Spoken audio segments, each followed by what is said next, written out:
is Pilot News, covering Principia College and beyond. On campus, off campus, news that affects our Principia community.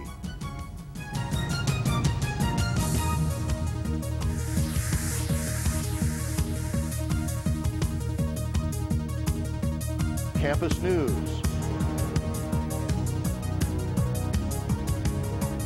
Sports.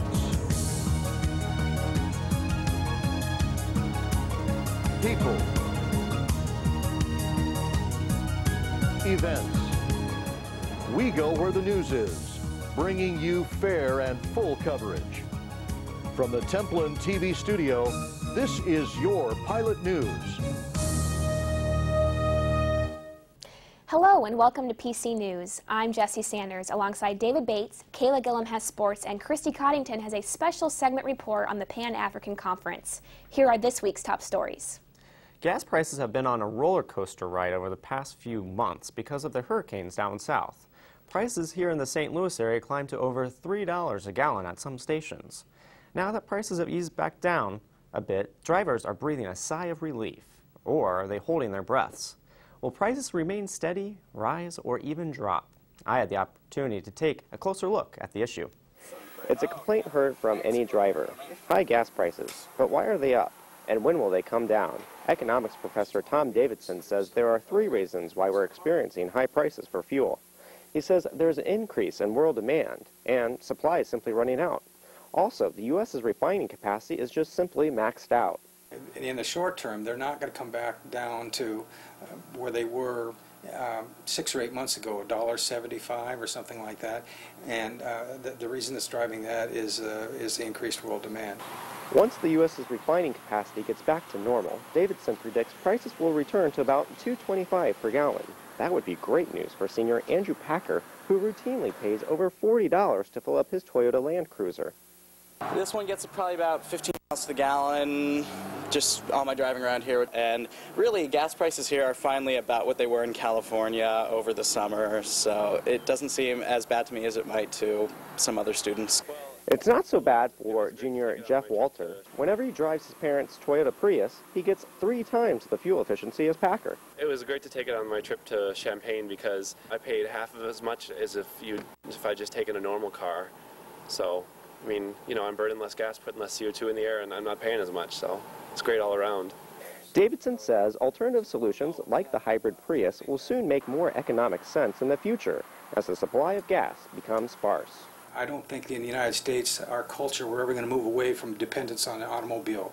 But we do need to move away from dependence on petroleum. And the fuel cell is one of the ways to do that. Even though gas prices have come down considerably over the past 2 weeks, the recent high prices have definitely put a strain on the typical college student's already tight budget. This is David Bates reporting for Pilot News. After years of talk and planning, construction of the new athletic facility has begun. The sound of bulldozers and earth movers can be heard filtering through the woods near Hayfield House as ground is prepared for the 68,000 square foot structure. It will house an indoor track, basketball and volleyball courts, a swimming pool, and many other features. Trucks move in and out of the construction site all day. Leveling of the ground is nearly complete. Laying down a limestone foundation is next.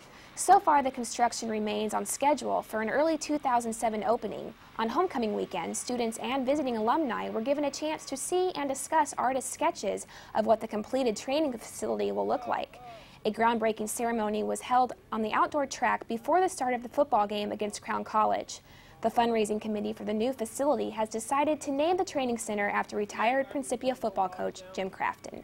You may have noticed a couple of big holes on campus. Due in part to the new athletic facility, the college is removing 2 existing water treatment plants on campus and replacing them with a single new facility. According to the facilities department, the 2 existing plants are out of date. The campus has exceeded their capacity, and the plant behind Hayfield House will soon be non-compliant with stricter EPA standards. The new plant will be located near one of the facilities slated for demolition, behind Anderson House. If all goes according to plan, the new water treatment facility will be completed in June 2006. Students are not expected to experience any break in service. The second annual Homecoming Bike Ride took place last Saturday. The event is aimed in part at raising funds to bring the parents of international students to ELSA for their sons and daughters' graduation. A few brave Principians battled the cold early morning weather for the race up the Great River Road. As the bikers slowly gathered in ELSA, all were bundled warmly for their journey up the river. This year's event, combined with the Homecoming Fun Run, was headed by the campus Republican Club and Democrat Club. This year's ride took bikers along a 12-mile course up around Grafton or a 24-mile ride up to Pere Marquette Lodge and back. This annual ride will surely become a staple in homecoming activities for years to come. During each broadcast of Pilot News, we hope to bring you a brief in-studio interview that expands on a significant campus story. Today we have the privilege of welcoming 3 guests who will preview the Pan-African Conference. Christy Coddington is the host. Christy?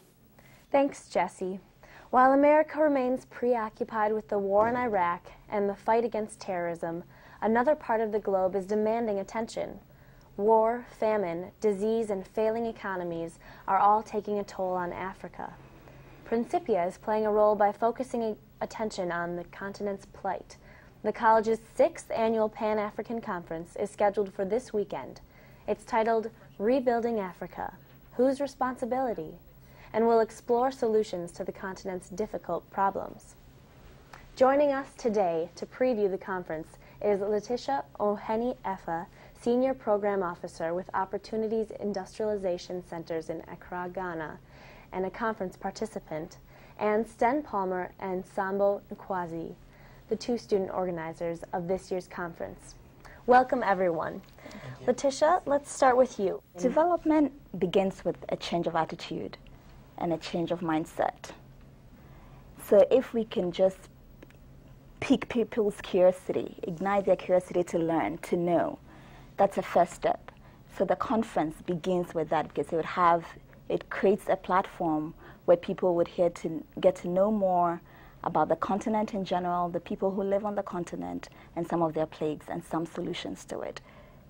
That's the beginning of it. So you change your mindset and you change your attitude about the continent in general, and that's a basic step to begin the process. So that's what I hope to derive from the conference. Sambo, I think everyone might be a little bit curious about your theme for this year's conference and how you came about choosing the theme of Rebuilding Africa. Can you explain why the group decided to go with that theme? We chose this year's topic, Rebuilding Africa, Whose Responsibility? Because in the past, Africa has failed to advance because of people blaming each other for not doing enough.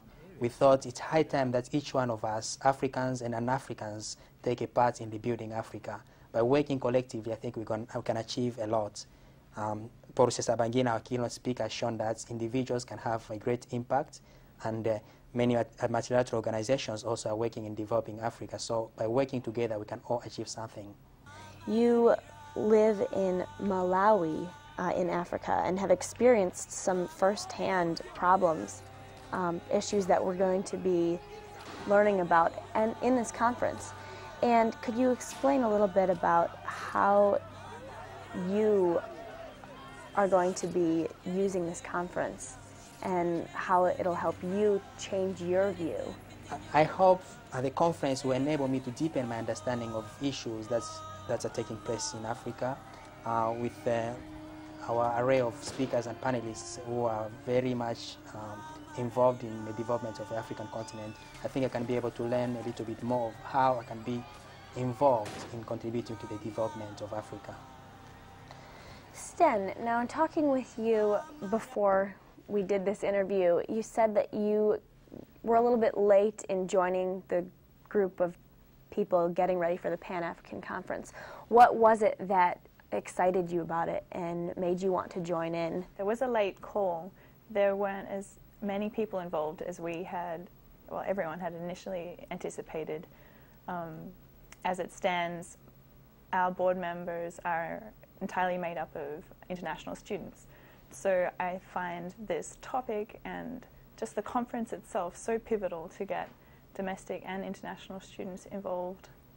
We'll take it back to Letitia now. Do you think you could expand a little bit on what you think an average American person can do to help rebuild Africa? and how you think that this conference will help the average American start to see where they can help out. Thank you. I believe that, once again, you have to learn about the continent. You know, a lot of people think that Africa is a country. South Africa is the capital of the country, which in itself is wrong. We all know that.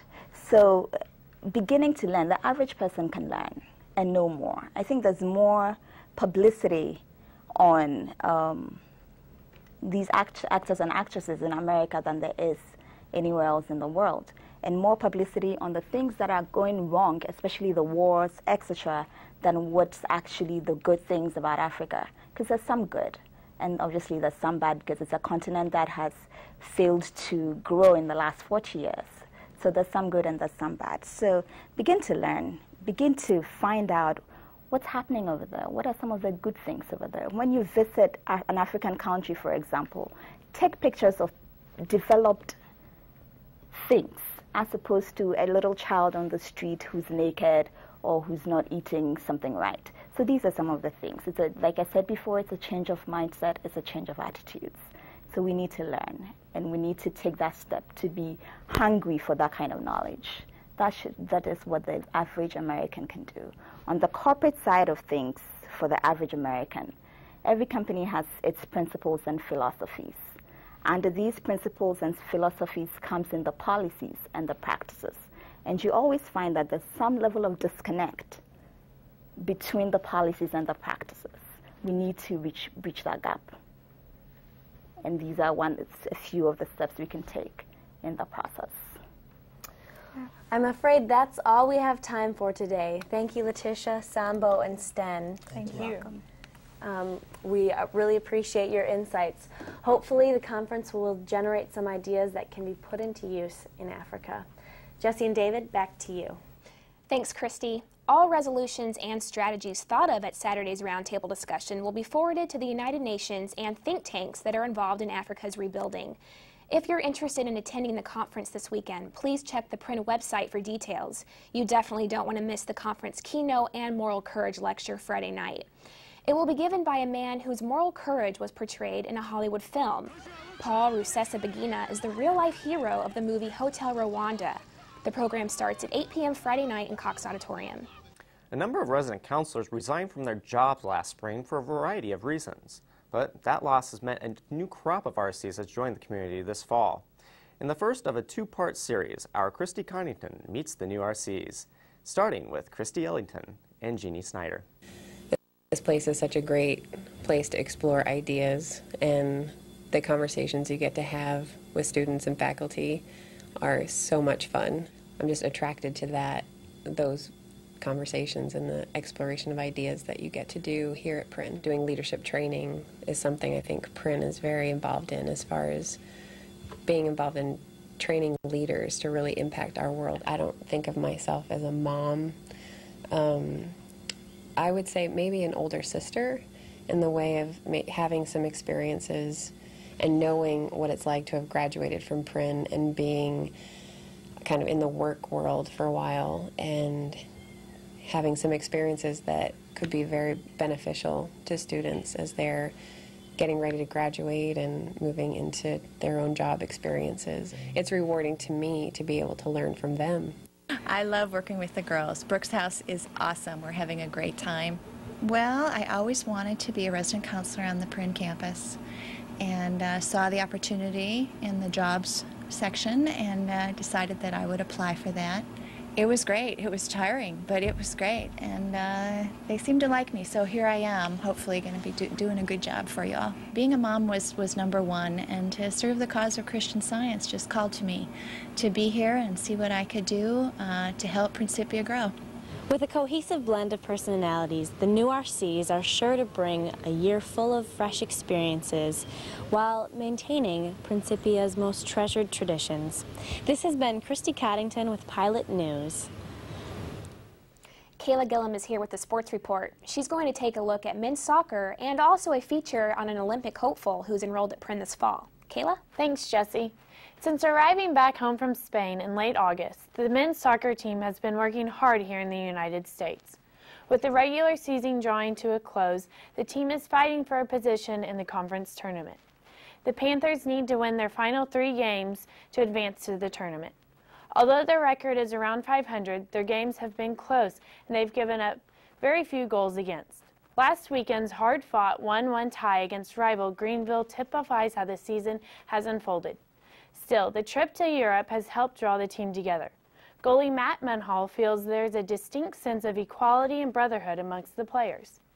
The team will be back home to take on Maryville University on October 29th, Senior Day. There may be a few people from Principia College community journeying to Beijing in 2008 to watch the Summer Olympics, but there may also be someone going as a participant, not a spectator. I had a chance to visit with a freshman who has a shot at making the U.S. Olympic team. It is rare to be around an Olympic hopeful, especially on a college campus, but here at Principia we have one, freshman Molly Moore, a hopeful team member for the 2008 Olympic Games. Before coming to Principia, Moore trained at the Olympic Training Center in California. Molly attended 3 junior national championships and 3 national championships. She is currently ranked 5th in her age division. Her journey started back in 2001 when Molly was only 16. I asked for a bow for Christmas, and my parents bought me one, actually, and I started going to the local Junior Olympic program, and that got me really into it. Depending on the time of the year, Molly shoots between 150 to 300 arrows a day. She is also coaching certified and hopes to put that into good use this year. Her parents have purchased 12 bows for a program Molly hopes to start here at Principia.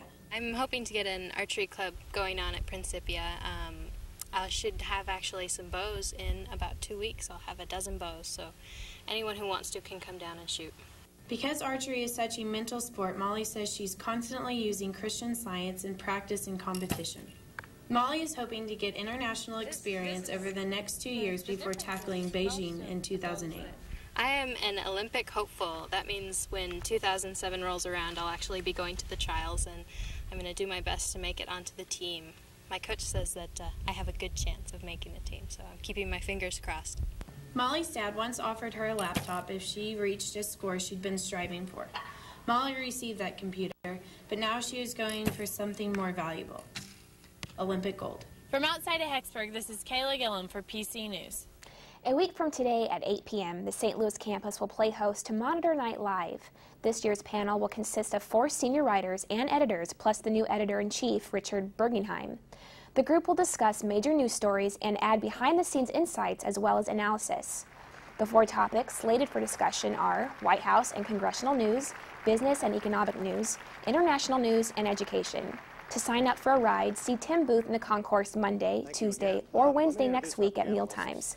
For those who can't make it down to St. Louis, there will be a video linked in Wanamaker Hall. Again, the program is next Friday, October 28th. When most people think of a percussion instrument, they think of a drum, a xylophone, maybe a tambourine. Think again. The boys from New Hampshire were back in town recently, and they once again gave a concert like no other. Jesse was at Cox Auditorium to hear them. Back to rock the house again, Recycled Percussion made their 3rd appearance last weekend. At the last minute, Prince Social Heads were lucky to grab Recycled Percussion from their busy touring schedule to make a quick trip to the college. It was actually kind of a miracle. We hadn't planned on having them coming, and we didn't have anything planned for this weekend. We were trying to cook something, and Yvonne just happened to think, well, why don't I just call Recycled Percussion? And it turned out that they were stopping through Illinois on the way from Colorado to Kentucky tonight, and we had absolutely nothing going on. The group, who started 10 years ago, highlighted the stage in Cox Auditorium with a brand new show, as well as a new group member.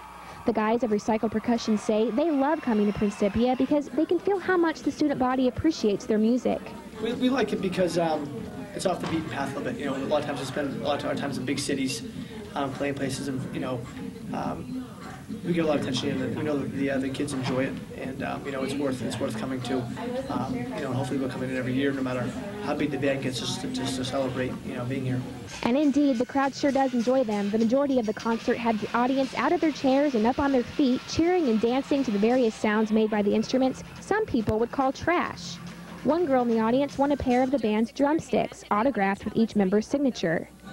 They took students from the audience and we went up on stage, and it was kind of like a copycat Simon Says kind of thing, and I won. students say that having a group like Recycle Percussion visit Principia allows for a real concert feel that's not far from home. No matter if you are a first-time viewer or a third-time attendant like senior Ben Wilsey, Recycle Percussion seems to make a lasting impression on the entire audience. I see them every time they've come. This is their third year coming, and I've come every time, and I've been at the front row, right at the stage, all 3 times. The social committee says this type of event is definitely not cheap, but the feedback they get from the students like Ben Wilsey and Emily Moeller is so rewarding it makes the sacrifice of limited funds well worth it. Well, as you can see, things are beginning to wind down here in Cox Auditorium. Behind me, the crew, along with some student volunteers, are beginning to clean off the stage. It was crazy here tonight, and we can't wait to see Recycled Percussions here again next year. This is Jessie Sanders for PC News. You know, David, I remember as a little kid, I used to sit in the kitchen and get all my mom's pots and pans out and just bang away. I know, it seems like they can just take anything and just make it into music. I know, they really are talented. Yeah. That's all for today. We hope you've enjoyed the show. For David Bates, Kayla Gillen, Christy Coddington, and the rest of the PC News team, this is Jessie Sanders inviting you to join us 2 weeks from today for another edition of Pilot News. Good afternoon, everyone.